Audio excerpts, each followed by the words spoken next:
Hello everyone, welcome back to Eclass IAS Academy. நம்ம இந்த வீடியோவில் எமர்ஜென்சி ஆஃப் எம்பையர் பேரரசு உருவாக்கத்துடைய பார்ட் 2 தான் பார்க்க போகிறோம். ஸோ அப்போ ப்ரீவியஸ் கிளாஸ்லேயே நம்ம ரைஸ் ஆஃப் எம்பையர் பற்றி பேசிட்டோம். அப்போ ஃபஸ்ட்டு பார்த்தீங்கன்னா எனக்கு ஜனாஸ் இருந்தாங்க. ஜனா எல்லாம் சேர்ந்து எனக்கு ஜன பதங்களாக உருவாங்க. ஜனபதங்கள்லாம் சேர்ந்து எனக்கு மகாஜன பதங்கள். மகாஜன பதங்கள் தான் எனக்கு எம்பையர் ஃபார்மேஷன்ஸ்க்கு ஒரு முக்கியமான ரீசனை சொல்லி படிக்கிறோம் இல்லைங்களா? இல்லை எம்பையர் ஃபார்மேஷன்ஸ்க்கான ஃபவுண்டேஷன் நந்தாஸ் போட்டாங்க. எம்பையர் வந்து எனக்கு யார் உருவாக்கினா, மௌரியஸ் எனக்கு உருவாக்குனாங்கன்னு சொல்லி படிக்கிறோம். அப்போ இந்த மௌரியஸ் உருவாகிறதுக்கு முன்னாடி இந்த நந்தா, சிசுநாகா மற்றும் ஹரியன்கா வம்சத்துடைய பீரியட்ல நிறைய ஃபாரின் இன்வேஷன்ஸ், நிறைய அந்நிய படையெடுப்புகள் அப்படிங்கிறது இந்தியாவுக்குள்ள வந்தாங்க அப்படின்னு சொல்லி படிக்கிறோம் இல்லைங்களா? ஸோ இந்த இந்தியாவுடைய இந்த நார்த் வெஸ்ட்டில் நிறைய ஃபாரின் இன்வேஷன்ஸ் ஏற்பட்டிருக்கும். ஸோ அதில் முக்கியமான இன்வேஷன்ஸ் ரெண்டு பார்த்தீங்கன்னா வந்துட்டு பெர்ஷியன் இன்வேஷன்ஸும், அடுத்து பார்த்தீங்கன்னா கிரீக் இன்வேஷன்ஸ், பாரசீக படையெடுப்பு மற்றும் கிரேக்க படையெடுப்பு அப்படின்னு சொல்லிட்டு. அதில் ஃபர்ஸ்ட் நம்ம பெர்ஷியன் இன்வேஷன்ஸ் ஆன பாரசீக படையெடுப்பு பற்றி படிக்க போகிறோம். ஸோ பெர்ஷியாவுக்கு இன்னொரு பேர் தான் பார்த்தீங்கன்னா வந்துட்டு ஈரான். ப்ரெசென்ட் ஈரான் இருக்கு இல்லையா? ஸோ அதுதான் பார்த்தீங்கன்னா வந்துட்டு பெர்ஷியா அல்லது பாரசீகம் என்று பெயர். சரிங்களா? ஸோ அப்போ 530 பிசியில பார்த்தீங்கன்னா வந்துட்டு சைரஸ் அப்படிங்கிற ஒருத்தர். யார் மேம் சைரஸ் அப்படின்னா, இவர் பார்த்தீங்கன்னா ஒரு பாரசீக பேரரசர். பாரசீகத்தை சார்ந்த அரசர் தான் எனக்கு யாரு, சைரஸ். அவர் பார்த்தீங்கன்னா இந்தியாவுக்குள்ள படையெடுத்து வராரு. சரிங்களா? ஸோ பாரசீக அரசருடைய பேரரசுக்கு என்ன பேருன்னா அக்குமீனன் பேரரசு என்று பெயர். நாம சொல்றோம் இல்லைங்களா, என்னதான் மௌரியன் எம்பையர், குப்த எம்பையர் அப்படின்னு சொல்றோம் இல்லைங்களா? அது மாதிரி இந்த பாரசீக அரசர் எந்த பேரரசை சார்ந்தவர் என்றால் அக்குமீனைட் அப்படிங்கிற பெர்ஷியாவை சார்ந்த ஒரு பேரரசு. அவை சார்ந்தவர் தான் இந்த சைரஸ். 530 பிசியில படையெடுத்து வர. சரிங்களா? ஸோ வந்து பார்த்தீங்கன்னா வந்துட்டு காந்தாரா அப்படிங்கிற பகுதியை கேப்சர் பண்ணிக்கிறாராமா. ஸோ காந்தாராலாம் பார்த்தா அந்த சிந்து நதி இருக்கு இல்லைங்களா, அந்த நதியை சுற்றி இருந்த பகுதிகளான காந்தாரா அதெல்லாம் கேப்சர் பண்ணிக்கிறாரு. அது போக அங்கிருந்த ஒரு சின்ன நகரமான கபிஷா அப்படிங்கிற நகரத்தையும் பார்த்தீங்கன்னா டிஸ்ட்ராய் பண்ணிடுறாரு, அழிச்சிடுறாரு. He destroyed the city of Kapisa அப்படின்னு சொல்லி சொல்றாங்க இல்லைங்களா? ஸோ அப்போ பார்த்தீங்கன்னா வந்துட்டு காந்தாரா இப்போ யார் வசம் போயிடுது, பெர்ஷியன்ஸ் உடைய வசம் போயிடுது. அந்த காந்தாரா பார்த்தீங்கன்னா வந்துட்டு அக்குமீரன் பேரரசுடைய ஒரு செல்வமிக்க ஒரு பகுதியாக அது என்னவாய் மாறி போயிருதாமா, அக்குமீரன் பேரரசுடைய பகுதியாகவே காந்தாரா வந்து மாறி போயிடுது அப்படின்னு சொல்லி சொல்றாங்க. சரிங்களா? So during the 6th century BC. Okay, so இது நம்ம முன்னாடியே படிச்சிட்டோம் இல்லைங்களா? ஓகே, ஸோ அடுத்து பார்த்தீங்கன்னா the region continue to be the part of the Persian empire till the invasions of the Alexander great. அப்போ பெர்ஷியன்ஸ்க்கு அடுத்து மறுபடியும் யார் வருவான்னு பார்த்துட்டு கிரீக்ஸ் எனக்கு வருவாங்க. அந்த கிரேக்கர் தான் எனக்கு பார்த்துக்கிட்டு அலெக்சாண்டர். சரிங்களா? ஸோ அப்போ அலெக்சாண்டர் படையெடுத்து வர்ற வரைக்குமே அந்த காந்தாரா யார்கிட்ட தான் இருந்துச்சு, பெர்ஷியன்ஸ் உடைய வசம் தான் இருந்துச்சுன்னு சொல்லி சொல்றாங்க. சரிங்களா? ஸோ அடுத்து பார்த்தீங்கன்னா சைரஸ்க்கு அடுத்து டேரியஸ் 1 வந்திருப்பாரு. 518 பிசியில பார்த்தீங்கன்னா வந்துட்டு ஸோ ஃபர்ஸ்ட் வந்தவங்க காந்தாரா கேப்சர் பண்ணிட்டாங்க. அடுத்து கொஞ்சம் உள்ள வந்து பார்த்தா இங்க இருந்த சிந்து, பஞ்சாப்ல என்ன பண்ணிடுறாங்க, கேப்சர் பண்ணிடுறாங்க. யாரு, டேரியஸ் 1. சரிங்களா? He mention the presence of the Persians இந்த இண்டஸ் ரீஜியன்ஸ். ஸோ இவர் வந்து குறிப்பிடுறாரு இந்த இண்டஸ் ரீஜியன்ல யாரு யார் இப்போ வந்து செட்டில் ஆயிட்டா, பாரசீகர்கள் பெர்ஷியன்ஸ் வந்து இங்க செட்டில் ஆயிட்டதா பார்த்தீங்கன்னா எனக்கு யாரு சொல்றாங்கன்னா டேரியஸ் 1 எனக்கு சொல்றாரு. சரிங்களா? ஸோ எதுல சொல்றாருன்னா அவருடைய ஒரு முக்கியமான ஒரு கல்வெட்டு தான் பிரிஸ்போலிஸ் கல்வெட்டு. சரிங்களா? ஸோ பெர்ஸ்போலிஸ் அப்படிங்கிறது பார்த்தீங்கன்னா ஈரான்ல உள்ள ஒரு இடம். அந்த பகுதிகளில் காணப்படக்கூடிய ஒரு கல்வெட்டு தான் பெர்ஸ்போலிஸ் இன்ஸ்கிரிப்ஷன் சொல்லிட்டு பேரு. அந்த இன்ஸ்கிரிப்ஷன்ல பார்த்தீங்கன்னா இவரு தான் யாரு, முதலாம் டேரியஸ் தான் தி வெரி ஃபர்ஸ்ட் டைமா ஹிந்து அப்படிங்கிற வார்த்தையை பார்த்தீங்கன்னா அவர் வந்து மென்ஷன் பண்றாரு. ஆக்சுவலா இந்த சிந்து அப்படிங்கிற நதி இருக்கு இல்லைங்களா, இந்த சிந்து, இந்த நதியை மென்ஷன் பண்றதுக்கு பதிலாக அவர் என்ன சொல்லுவாருன்னா இந்து அப்படின்னு சொல்லி மென்ஷன் பண்ணிடுவாரு. அந்த பெயர் தான் நமக்கு வந்து என்ன ஆகுது, மருவி இந்தியா அப்படிங்கிற பெயரா வந்துதான் வந்துட்டு நமக்கு சொல்றாங்க இல்லைங்களா? Okay, so Takshashila R Takshashila இல்லைங்களா, சிச்சுவேட்டட் இன் த பிரசன்ட் டே பாகிஸ்தான். எங்க இருக்குன்னா இப்போ பிரசன்ட் டே பாகிஸ்தான் இருக்கு. ஸோ இந்த பிளேஸ் ஏன் முக்கியம்னா பாரசீகர்களுடைய ஒரு முக்கியமான இடமாக என்ன இருந்திருக்கும்னா இந்த தட்சசீலம் இருந்திருக்கும். சரிங்களா? So between 5th century and 4th century BCE it was a part of the Achaemenid Empire of Persia. எப்படி காந்தாரா யாருடைய ஒரு பகுதியாகவே மாறி போச்சு, பெர்ஷியன்ஸுடைய பகுதியாகவே மாறி போச்சோ அதே மாதிரி பாகிஸ்தான்ல இருந்த தட்சசீலம் அப்படிங்கிறதும் பார்த்தீங்கன்னா வந்துட்டு யாருடைய பகுதியாகவே, it was a part of the Achaemenid empire of Persia இல்லைங்களா, அந்த அக்குமீனன் பேரரசின் ஒரு பகுதியாகவே இருந்ததுன்னு சொல்லி சொல்றாங்க இல்லைங்களா? So it strategic locations on the trade route between the east and the west. It emerged as an important centre of learning and culture. அதாவது தட்சசீலம் இங்க தட்சசீலம் இருக்குன்னு பார்த்தீங்கன்னா, இங்க இருக்கக்கூடிய வெஸ்டர்ன் கண்ட்ரீஸ்க்கும், இருக்கக்கூடிய ஈஸ்டர்ன் கண்ட்ரீஸுக்கும் ஒரு பிரிட்ஜாகத்தான் எனக்கு என்ன இருந்தது? தட்சசீலம் இருந்தது. ஸோ நெறைய பகுதிகள் இருந்து பார்த்தீங்கன்னா, நெறைய பேர் அந்த தட்சசீலம்ல பார்த்தீங்கன்னா, ஒரு யுனிவர்சிட்டி கூட இருந்திருக்கும். தட்சசீல பல்கலைக்கழகம். எப்படி நாளந்தால பார்த்தோமோ, அதே மாரி. அப்ப நெறைய பேர் கல்வியெல்லாம் கத்துக்கிறதுக்காக அங்க தங்குறாங்க அப்படிங்கும்போது, அது ஒரு முக்கியமான ஒரு கல்வி கற்கும் இடமாகவும், கலாச்சாரங்கள் ஒருங்கிணைந்த ஒரு இடமாகவும் எனக்கு தட்சசீலம் இருந்ததா சொல்றாங்க. Students came from far and wide to Takshashila in search of knowledge இல்லைங்களா? கல்விக்காக மாணவர்கள் என்ன பண்றாங்க? நெறைய இடங்கள்ல இருந்து இங்க வரதா சொல்றாங்க. The city was brought to light by the excavations carried out in 1940s by Sir John Marshall. இந்த இடம் எப்பதான் வெளிய வருதுன்னா, 1940ல சர் ஜான் மார்ஷல பத்தி நம்ம இண்டஸ் வேலியில படிச்சிருப்போம் இல்லைங்களா? அந்த ஹரப்பா அப்படிங்கிற நகரத்த வெளிக்கொண்டு வந்தவராக நம்ம ஸ்கூல் புக்ல குடுத்திருப்பாங்க. அந்த சர் ஜான் மார்ஷல் தான் இந்த தட்சசீல பல்கலைக்கழகத்தையும் வெளிக்கொண்டு வந்ததா சொல்றாங்க எக்ஸ்கவேஷன்ஸ் மூலமாக. Takshashila is considered one of the greatest intellectual achievements of any ancient civilizations இல்லைங்களா? அதாவது ஹம், உயர்ந்த அறிவார்ந்த சாதனைகள் அடைந்ததாக தட்சசீலம் கருதப்படுகிறது. நிறைய அறிவுபூர்வமான விஷயங்கள் உருவாகுவதற்கு ஒரு முக்கியமான காரணமாக எனக்கு என்ன இருந்திருக்கும்? தட்சசீலம் எனக்கு இருந்திருக்கும். பிகாஸ் அது ஒரு நல்ல யூனிவர்சிட்டியாக இருந்ததா சொல்றாங்க இல்லைங்களா? ஸோ இதுதான் அந்த ரிமைன்ஸ் ஆஃப் தட்சசீலம். ஸோ அப்போ Panini seems to have compiled his well known work Ashtadhyayi here. இது ஒரு முக்கியமான ஒரு பாயிண்ட். ஸோ அஷ்டத்யாயி அப்படிங்கிற ஒரு நூலை எழுதியவராக எனக்கு யாரை சொல்றாங்கன்னா பனினி. இந்த பனினியை பத்தி நம்ம குப்தாசுடைய பீரியட்ல படிப்போம் சரிங்களா? ஸோ அவரு பாத்தீங்கன்னா இந்த தட்சசீலம் யூனிவர்சிட்டியில தான் என்ன பண்ணாரு? அந்த அஷ்டத்யாயி அப்படிங்கிற நூலையே இயற்றுனதா சொல்றாங்க. ஓகேங்களா? ஸோ அப்போ இந்த மாதிரி பாரசீகர்கள் படையெடுத்து இந்தியாவுடைய அந்த வடமேற்கு பகுதிகளில் செட்டில் ஆக ஆரம்பிக்கிறாங்க அப்படிங்கிற பட்சத்துல அவங்களுடைய படையெடுப்பின் தாக்கம் என்னென்ன அப்படின்னு சொல்லி படிக்கணும்னா, as a northwest part of the India came under the Persian Empire இல்லைங்களா? அப்ப இந்தியாவுடைய வடமேற்கு பகுதி முழுவதுமாக யாருடைய கண்ட்ரோல்லங்க போயிருது? பெர்ஷியன்ஸுடைய கண்ட்ரோல் கீழே போயிருது. இல்லைங்களா? அந்த இடம் பார்த்தீங்கன்னா, பாரசீக கலாச்சாரமும், இந்திய கலாச்சாரமும் ஒருங்கிணைந்த ஒரு பகுதியாகவே மாறி போயிருந்ததா சொல்றாங்க. The Persians contact left its impact on art, architecture, economy and administrations of ancient India. அதாவது பாரசீகருடைய தொடர்பு அப்படிங்கிறது இந்தியாவுடைய கலை, கட்டிடக்கலை, பொருளாதாரம், நிர்வாகம் ஆகியவற்றில் எல்லாத்துலயுமே பாரசீகர்களுடைய ஒரு கலைப்பாணியாக இருக்கட்டும், ஒரு சாயலாக இருக்கட்டும், இருந்துச்சு அப்படின்னு தான் சொல்றாங்க. The cultural impact was felt most in the Gandhara region. அந்த காந்தாரா பகுதி இருக்கு இல்லைங்களா? அங்கே தான் பார்த்தீங்கன்னா நிறைய கலாச்சார ஒருங்கிணைப்பு என்பது எனக்கு ஏற்பட்டிருக்கும். The most significant impact was the development of the Kharoshthi script இல்லைங்களா? அப்போ இந்தியாவுடைய வடமேற்குல இல்லைங்களா?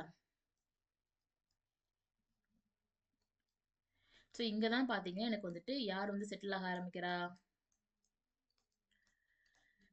பெர்ஷியன் செட்டில் ஆகுறாங்க அப்படிங்கிற பட்சத்துல ஸோ இங்க பாத்தீங்கன்னா எனக்கு நிறைய கலாச்சார மாற்றம் ஏற்பட்டதும் கலாச்சார பரிமாற்றம் ஏற்பட்டதும் இங்க தான் அப்படிங்கிற மாதிரி இந்த பெர்ஷியன்ஸ் உடைய ஒரு லாங்குவேஜும் நம்மளுடைய இந்திய மக்களுடைய உள்ளூர் மக்களும் ஒருங்கிணைந்து உள்ளூர் மொழியும் ஒருங்கிணைந்து எனக்கு கரோஷ்தி அப்படிங்கிற ஒரு எழுத்து முறை எனக்கு உருவானதா எனக்கு சொல்றாங்க இல்லைங்களா? It was used by Ashoka in his inscriptions in Gandhara regions. So இதுக்கப்புறம் பார்த்தீங்கன்னா மௌரிய பேரரசுல அசோகரை பத்தி படிப்போம். அவருடைய ஒரு முக்கியமான ஸ்பெஷாலிட்டி அவருடைய கல்வெட்டுகள் தான் இல்லைங்களா? அப்ப அசோகர் பார்த்தீங்கன்னா இந்த வடமேற்குல ஏற்படுத்திய எல்லா கல்வெட்டுமே என்ன ஒரு ஸ்கிரிப்ட் பயன்படுத்தப்பட்டுச்சுங்களாமா? என்ன ஒரு எழுத்து முறைங்களாமா? இந்த கரோஷ்தி எழுத்து முறை தான் பயன்படுத்தப்பட்டதா சொல்றாங்க. இந்த கரோஷ்தி ஸ்கிரிப்ட் பார்த்தீங்கன்னா derived from the Aramaic used widely இந்த அக்கமீனட் எம்பையர் ஆஃப் தி பெர்ஷியா இல்லைங்களா? அந்த பாரசீக நாட்டில் இருந்த அந்த அக்கமீனன் பேரரசை சார்ந்தவர்கள் பேசிய ஒரு மொழி தான் என்ன மொழி? அராமிக் அப்படிங்கிற மொழி. அந்த மொழியிலிருந்து எனக்கு உருவான எழுத்து முறை தான் என்ன எழுத்து முறை? கரோஸ்தி எழுத்து முறை அப்படிங்கிறது இல்லைங்களா? ஸோ இதெல்லாமே பார்த்தீங்கன்னா பெர்ஷியன்ஸ் இந்தியாவுக்குள்ள படையெடுத்து வந்ததுனால ஏற்பட்ட தாக்கம் இம்பாக்ட். அதனால இங்க என்னென்ன மாற்றங்கள்லாம் ஏற்பட்டுச்சு அப்படின்னு சொல்லிட்டு The earliest coins in India are traced to be the period of Mahajanapada. இல்லைங்களா? ஸோ அப்போ மகாஜனபதருடைய பீரியட்ல தான் இந்தியால பார்த்தீங்கன்னா, மிக பழமையான நாணயங்கள் இல்லைங்களா? அப்போ இந்த பீரியட்ல தான் இல்லைங்களா? இப்பதான் எனக்கு எமர்ஜ் ஆச்சு. எனக்கு நாணயங்களே உருவாக ஆரம்பிச்சுச்சுன்னு சொல்றோம். அந்த இப்போ நம்ம சொல்றோம் இல்லைங்களா? காசு அப்படின்னு சொல்றோம் இல்லைங்களா? பணம், காசு அப்படிங்கிறோம் இல்லைங்களா? அந்த காசு அப்படிங்கிற வார்த்தையே பார்த்தீங்கன்னா, இந்த கர்சா அப்படிங்கிற ஒரு பாரசீக மொழியிலிருந்து வந்ததாகத்தான் சொல்றாங்க. அப்ப பெர்ஷியன்ஸ் வந்து இந்தியாவுடைய வடமேற்குல தங்குறச்ச, அவங்க பேசிய ஒரு வார்த்தை தான் என்ன வார்த்தை? கர்சா அப்படிங்கிற வார்த்தை. அந்த கர்சா அப்படிங்கிற வார்த்தை தான் இந்த மகாஜன பதங்கள்ல இருந்த நாணயங்களை மென்ஷன் பண்றதுக்காக மக்கள் பயன்படுத்தியிருக்காங்க. அது காலப்போக்குல பாத்தீங்கன்னா, இப்ப நம்ம காசு அப்படின்னு சொல்லி நம்ம பயன்படுத்திட்டு இருக்கோம். The coins might have been inspired by the Persian coins. அந்த நாணயங்கள் பெரும்பாலும் பாரசீக நாணயங்களை ஒத்து இங்கு அச்சடிக்கப்பட்டதாகவும் எனக்கு சொல்றாங்க. இல்லைங்களா?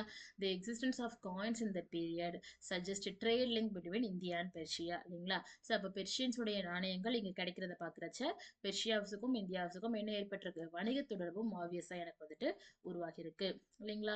The lion capital of Sarnath pillar and the bull capital of Rampurva pillar show resemblance to designs found in the Achaemenian columns.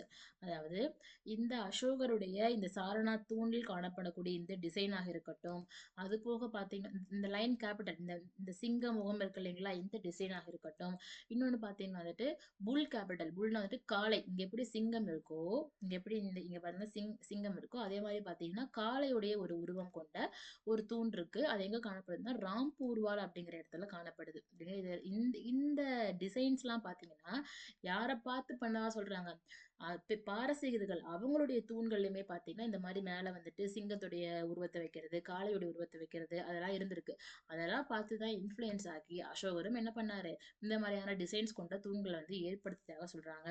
அப்போ கட்டுமானங்களிலும், இந்தியாவின் கட்டுமானங்களிலும் யாருடைய தாக்கம் இருந்திருக்கு? பெர்ஷியன்ஸ் உடைய தாக்கம் எனக்கு இருந்திருக்கு.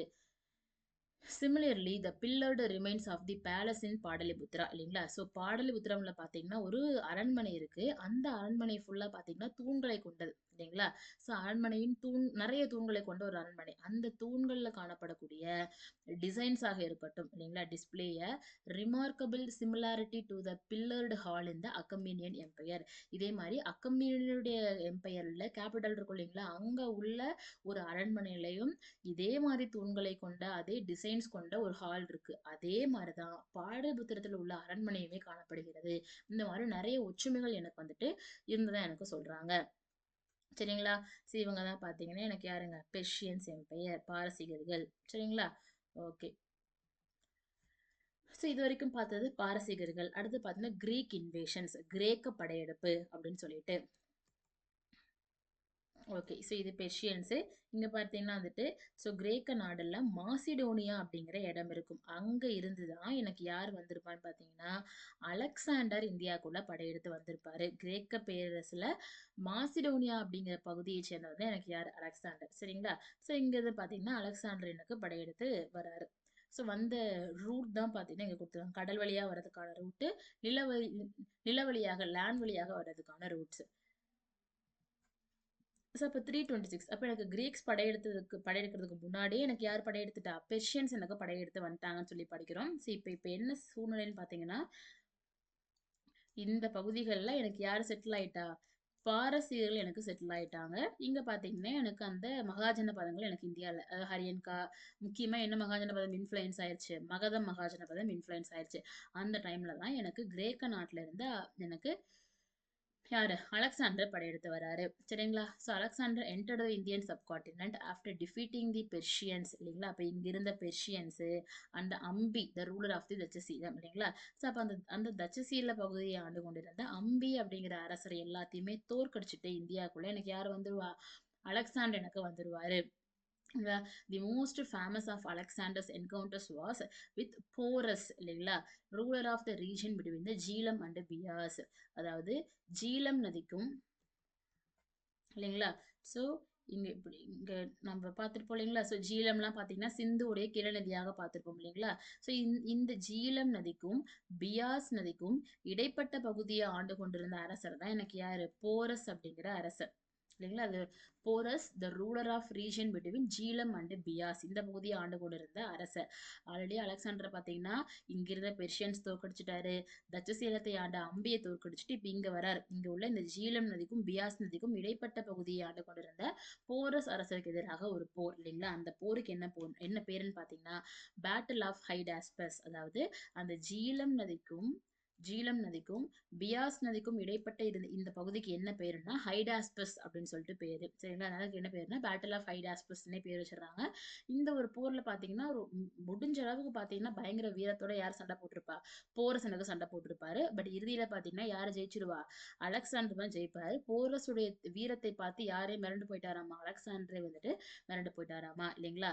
சோ போரஸ் வந்து தோக்கடிச்சிடுறாரு. இருந்தாலும் அவருடைய வீரத்தாலே இம்ப்ரெஸ் ஆகி அவருக்கு எல்லா பகுதிகளுமே யார்கிட்டயே கொடுத்துட்றாரு, அவங்ககிட்டயே கொடுத்துட்டு, பட் என்ன பண்ணிக்கணும், நீ என்னுடைய சுசேரிட்டி, என்னுடைய மேலாதிக்கத்தை ஏத்துக்கணும், எனக்கு கீழே தான் நீ இருக்கணும் அப்படின்னு சொல்லிட்டு திருப்பி எல்லா பகுதிகளையுமே அரியணையை அவர்கிட்ட திருப்பி கொடுத்துட்றாரு. சரிங்களா? ஸோ இதுதான் பார்த்தீங்கன்னா இங்கே தான் எனக்கு அலெக்சாண்டருடைய கேம்ப் இருக்கும். இங்கே தான் பார்த்தீங்கன்னா போரஸுடைய கேம்ப். ரெண்டு பேருமே பார்த்தீங்கன்னா என்ன பண்ணுவாங்க, இதான் ஹைடாஸ்பஸ் ரிவர் அப்படின்னு சொல்லப்படக்கூடிய அந்த பகுதி. ஸோ அங்கே தான் இந்த போர் அப்படிங்கிறது எனக்கு நடந்திருக்கும்.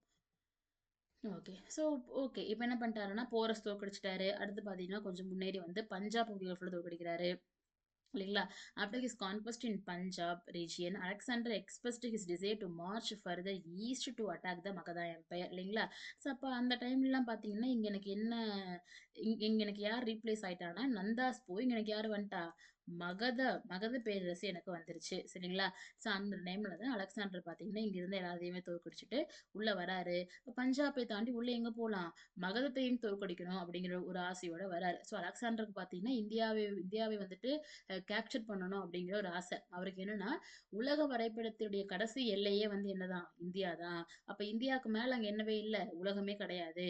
இந்தியாவை நான் கேப்சர் பண்ணிட்டேனாவே, நான் வந்து உலகத்தின் கடைசி எல்லையை வெற்றி கொண்ட அரசனாக நான் வந்து கருதப்படுவேன் அப்படின்னு சொல்லிட்டு இந்திய துணைக்கண்டத்தை கேப்சர் பண்ணணும் அப்படிங்கிற ஒரு ஆசையோட வருவாரு. ஆனா பாத்தீங்கன்னா இந்த பஞ்சாபை தாண்டி உள்ள போலாம் அப்படின்னு யோசிக்கிறச்ச அவருடைய ட்ரூப்ஸ், அவருடைய படை என்ன ஆயிரும்னா ரொம்ப டயர்ட் ஆயிருவாங்க. ஆல்ரெடி நிறைய சண்டை எல்லாம் போட்டாங்க இல்லைங்களா? டயர்ட் ஆயிருவாங்க.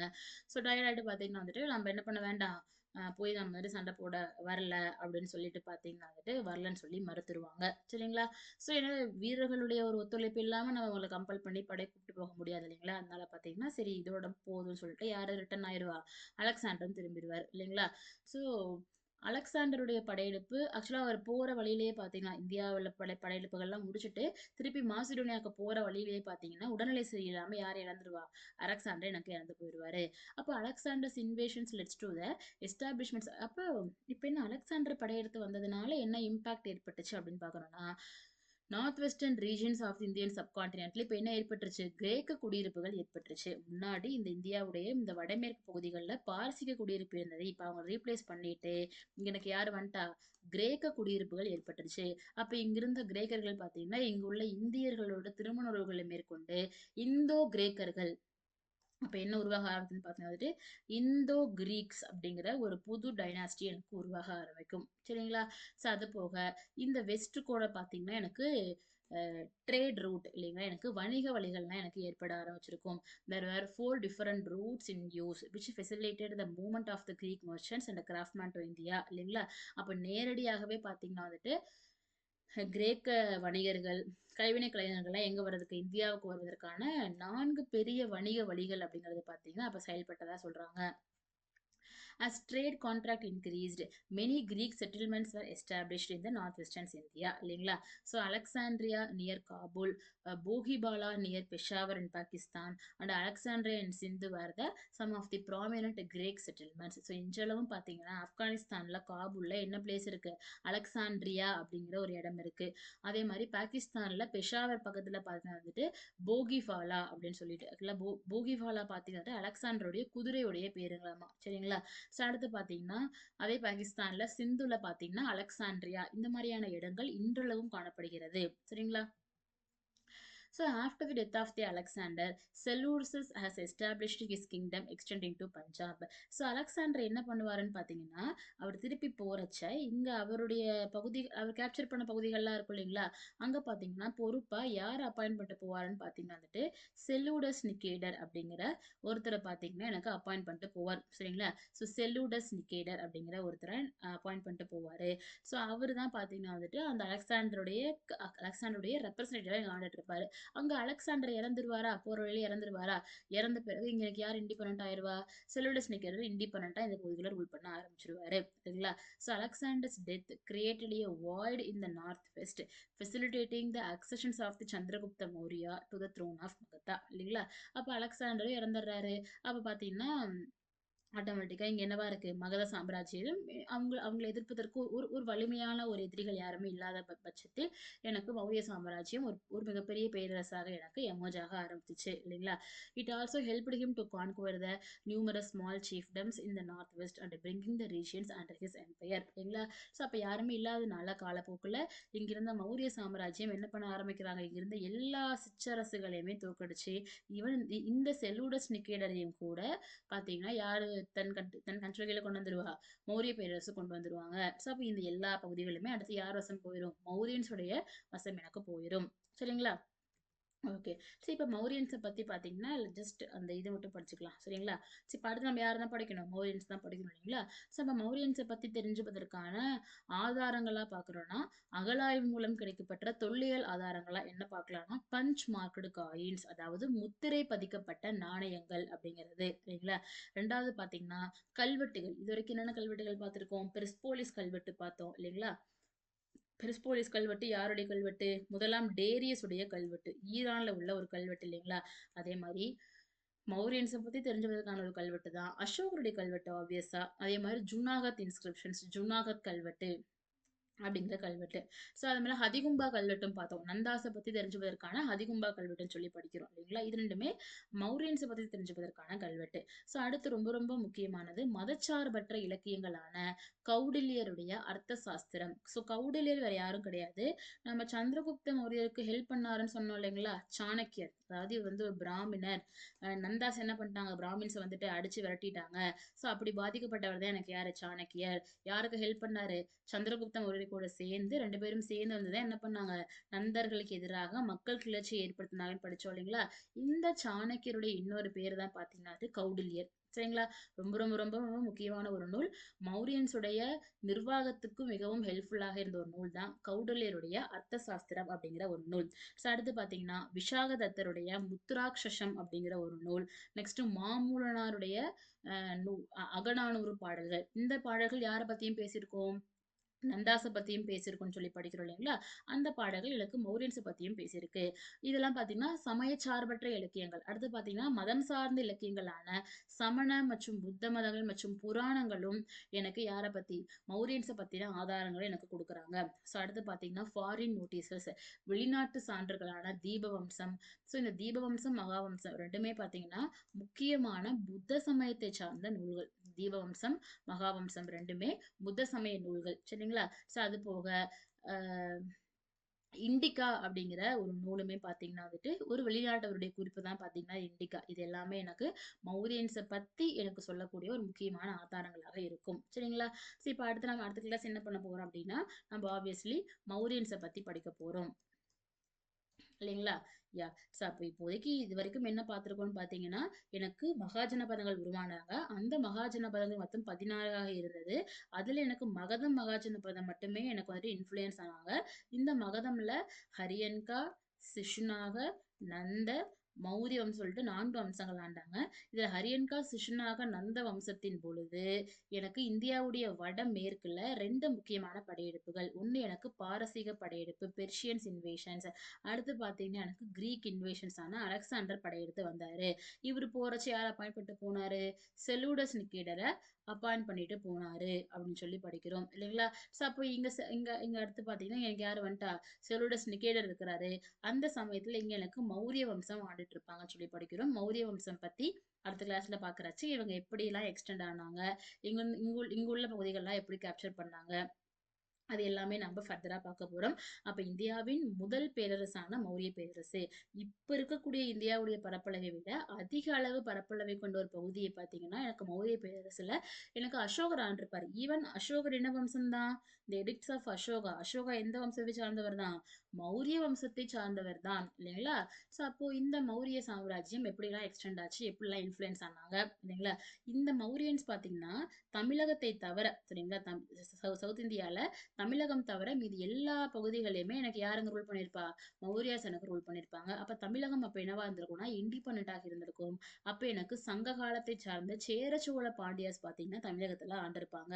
அப்ப மேல அசோகர் ஆண்ட சமயமும், கீழ சேர சோழ பாண்டியாஸான சங்ககால அரசர்கள் ஆண்ட சமயமும் சமகாலமாக எனக்கு இருந்திருக்கும். சரிங்களா?